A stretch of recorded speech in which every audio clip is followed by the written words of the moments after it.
Call, এবার ইবলিসের challenge শোনেন, এটাই আমাদের আজকের লেকচারের মূল পয়েন্ট। এই জায়গা থেকে ইবলিস চ্যালেঞ্জ করছে। কি চ্যালেঞ্জ করছে?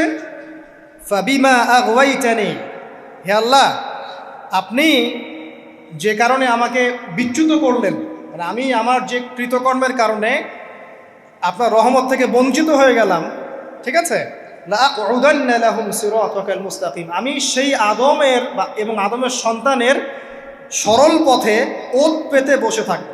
কথাটা ভালো করে বোঝেন। ইবলিস চ্যালেঞ্জ করলো কাকে? আল্লাহকে। যে কারণে আল্লাহ আপনি আমাকে বহিষ্কার করলেন, এখন আমি কি করব? আমি এই আদম সন্তানের সরল পথে, আপনাকে পাওয়ার এই পথের আনাচে কানাচে আমি ওত পেতে বসে থাকব। কি জন্য বসে থাকব?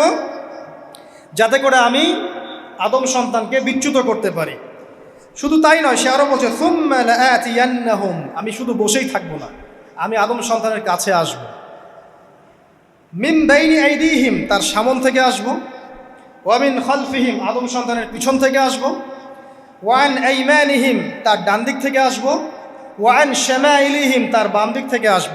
ওয়ালা তাজিদু আকসারাহুম শাকিরিন, আল্লাহ পাক আপনি তাদের বেশিরভাগকেই শুকরগুজার পাবেন না।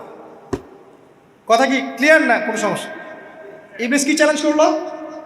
আমি শুধু বসেই থাকবো না, ডান দিক থেকে আসব, বাম দিক থেকে আসব, সামন থেকে আসব, পিছন থেকে আসব। আমি আদম সন্তানকে পথভ্রষ্ট করেই ছাড়ব, আপনি আদম সন্তানের বেশিরভাগকে পথভ্রষ্ট পাবেন। ইবলিসের কথার কি বাস্তব প্রতিফলন দেখা যায় এখন সমাজে? বেশিরভাগ মানুষ নামাজ পড়ে না পড়ে না? বেশিরভাগ মানুষ সুদ খায় না খায় না? বেশিরভাগ যুব সমাজ জেনা করতেছে না করতেছে না? বেশিরভাগ লোক মাদক খাচ্ছে না খাচ্ছে না? পৃথিবীর কোনো জায়গায় আল্লাহর বিধান আছে কি নাই? দুই একটা জায়গায় আছে আইওয়াশ, শোডাউন। বেশিরভাগ নারী পর্দায় চলে না চলে না? বেশিরভাগ মানুষ রোজা রাখে না রাখে না? বেশিরভাগ মানুষ যাকাত দেয় কি দেয় না? তাহলে ইবলিস যে বলল আপনি বেশিরভাগকেই শুকরগুজার পাবেন না, বেশিরভাগ মানুষ পরকালের স্বার্থে কাজ করে না দুনিয়ার স্বার্থে কাজ করে? কতজন মানুষ আল্লাহ পাকের দ্বীনটাকে প্রচার প্রসার প্রতিষ্ঠার কথা বলে বা কোরআন সুন্নাহর কথাগুলো মেনে চলে? কতজন মানুষ? বেশিরভাগ লোক মেনে চলে। তাহলে ইবলিস কি সফল না ব্যর্থ?